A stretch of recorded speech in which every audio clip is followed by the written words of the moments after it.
Hello दोस्तों, नमस्कार। आपका हमारे यूट्यूब चैनल में स्वागत है। मेरा नाम है अभिषेक रावत। तो दोस्तों, आज की वीडियो लेकर आए हैं हम टॉपिक सपोर्ट एंड रेजिस्टेंस पे। बहुत से भाइयों ने बोला था कि सपोर्ट एंड रेजिस्टेंस पे एक वीडियो बनाओ। तो सपोर्ट एंड रेजिस्टेंस की ऑप्शन स्ट्रेटजी ये है कि पहले हम बेसिक जानेंगे कि सपोर्ट एंड रेजिस्टेंस होता क्या है, क्या चक्कर है सपोर्ट एंड रेजिस्टेंस का। सपोर्ट का मतलब समझ लो, सपोर्ट या रेजिस्टेंस का मतलब समझ लो जोन या कोई लेवल, या तो कोई जोन या फिर कोई लेवल। तो सपोर्ट का मतलब होता है यहाँ पे बायर्स अवेलेबल हों, और रेजिस्टेंस का मतलब होता है जहाँ पे सेलर्स अवेलेबल हों।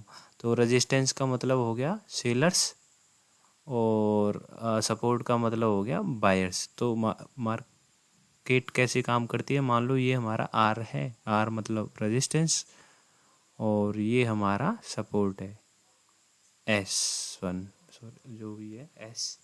तो मार्केट क्या करती है, जैसे ही मार्केट गिर रही है, इधर से नीचे आ रही है, तो इधर क्या बैठे हैं, बायर से बैठे हैं, मार्केट को बाई करेंगे। बाई करेंगे तो प्राइस क्या है, ऊपर जाएगा और ऊपर जाएगा। और ऐसे ही ऊपर रेजिस्टेंस लेवल पे बैठे हैं हमारे सेलर्स। तो यहाँ से मार्केट को रेजिस्टेंस से सेलर्स सेल करेंगे, तो फिर मार्केट फिर से सपोर्ट लेवल पे आ जाएगा। तो ऐसे करके वर्क करता है हमारा सपोर्ट एंड रेजिस्टेंस का। और अभी एक अब इसमें भी दो तीन पॉसिबल केस हो सकते हैं। केस वन है, सपोज करो मार्केट में क्या हुआ, ये हमारा R1 है, R1 है, ये हमारा सपोर्ट है, और ये हमारा R2 है, ये हमारा R3 है। तो मार्केट ने क्या किया, इधर से बायर्स आई, बायर्स ने मार्केट को इधर ले गई रेजिस्टेंस के पास, R1 के पास। और फिर उधर से क्या हुआ, इधर कुछ सेलर्स बैठे थे, उन्होंने मार्केट को थोड़ा सा पुल किया। लेकिन क्या हुआ कि ये बायर्स चाहते हैं, ये बायर्स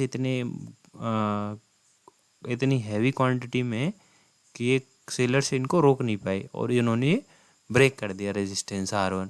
तो अभी हमारा नेक्स्ट लेवल कौन सा रहेगा, जहाँ पे नेक्स्ट लेवल पे हमारे सेलर्स अवेलेबल है। तो सेलर्स कहाँ पे अवेलेबल है, R2 पे। तो ये यहाँ तक जाएगा R2 तक। अभी R2 पे क्या हुआ, R2 पे भी सेलर्स इतने ज़्यादा नहीं है कि इनको रोक पाएँ। तो इन्होंने क्या किया, थोड़ा बहुत मार्केट को नीचे लेके आए। नीचे लेके आने के बाद फिर बायर्स इतने हैवी थे कि इसने ये भी ब्रेक कर दिया R2 का लेवल।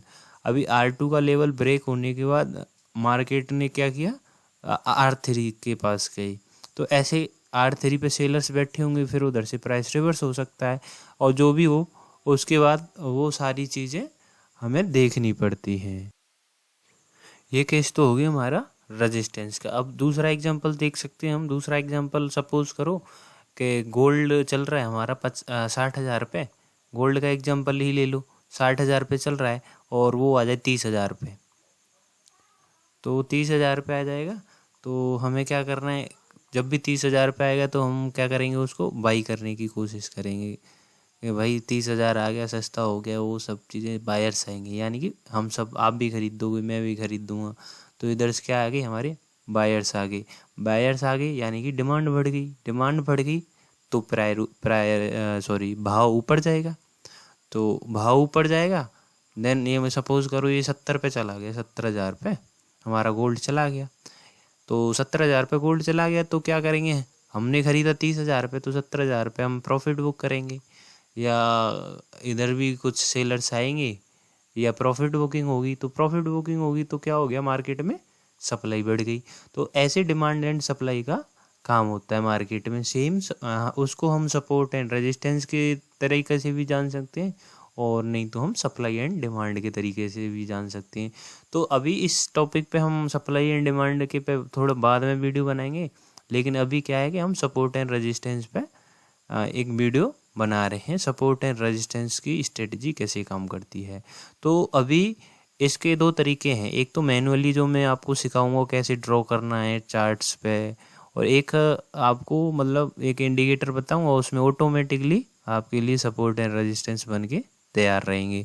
तो सबसे पहले क्या करते हैं, हम चार्ट खोल लेते हैं निफ्टी का। तो ये हमारा चार्ट है निफ्टी का, पहले इसको क्लियर कर लेता हूँ। तो इसका हमारा ये क्लियर कर लेते हैं एक बार, और इसका टाइम फ्रेम में कर लेता हूँ 5 मिनट। तो 5 मिनट कर लेता हूँ। तो मैंने क्या बोला, support and resistance are the zones. तो जोन्स है, सबसे पहले क्या देखना है कि मार्केट ना गिर रही थी फिर अचानक बढ़ गई, ऐसे करके देखना है। और सिंपल देसी भाषा में समझाऊँ तो ये समझ लो, जहाँ से भी वी टर्न या यू टर्न लिया है मार्केट ने, वो हमारे लिए सपोर्ट एंड रेजिस्टेंस का काम करेगा।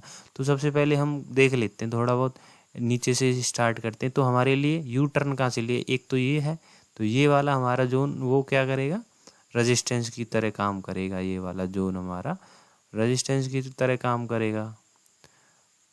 और फिर उसके बाद नीचे आते हैं, ऐसे नीचे गिरा। अब यहाँ से यू टर्न कहाँ से लिया, यहाँ से लिया।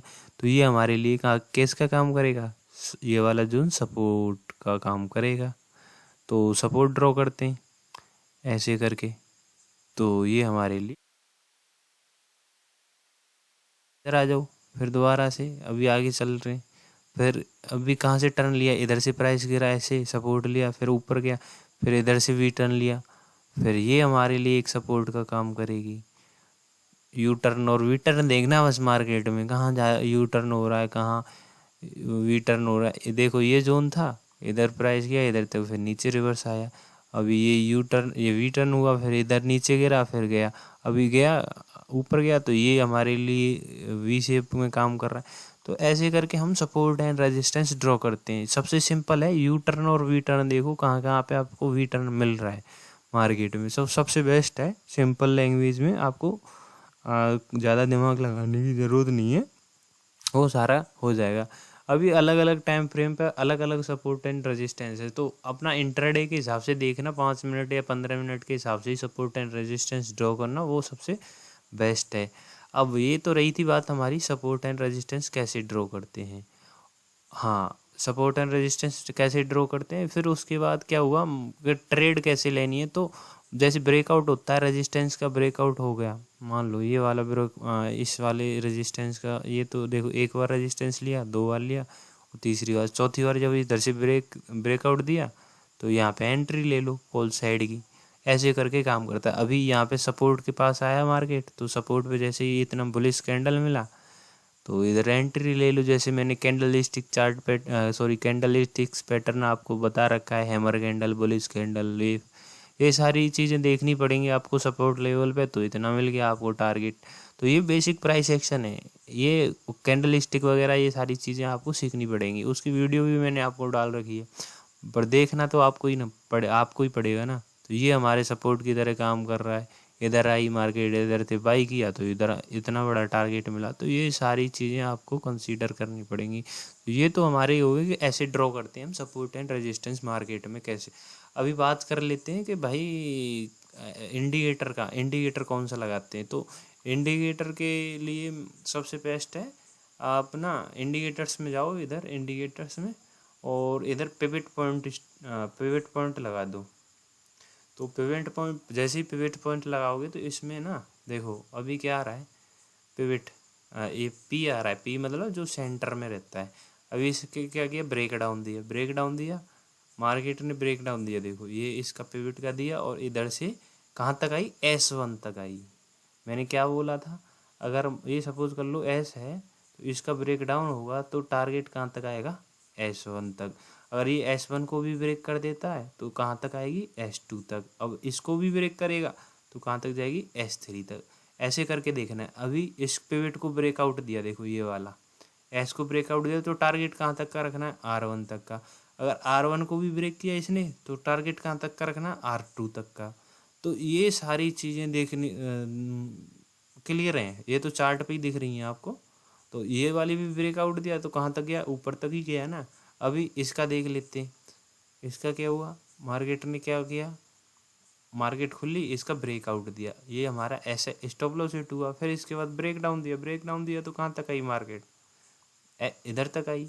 तो फिर इसके बाद इधर ऊपर की साइड ब्रेकआउट दिया, फिर इधर से ऊपर गई मार्केट। तो ये सारी चीज़ें आपको देखनी पड़ेगी। अकेला पिवट पॉइंट करना है तो सपोर्ट एंड रेजिस्टेंस के लिए यूज़ करना। अगर इसके साथ तुम दूसरा इंडिकेटर भी यूज़ कर सकते हो तो वो बेटर बेटर आपकी स्ट्रेटजी हो सकती है। तो उसके हिसाब से आपको देखना पड़ेगा। तो दोस्तों ये तो थी हमारी option strategy support and resistance के ऊपर। और किसी के ऊपर आपको वीडियो चाहिए जैसे कि सप्लाई एंड डिमांड कंसेप्ट पे, तो आप कमेंट सेक्शन में कमेंट कर दिया करो। कोई करता ही नहीं है, कमेंट करता ना कोई लाइक करता, कुछ नहीं करता है। ठीक है दोस्त, अगली वीडियो में, तब तक के लिए जय हिंद, वंदे मातरम।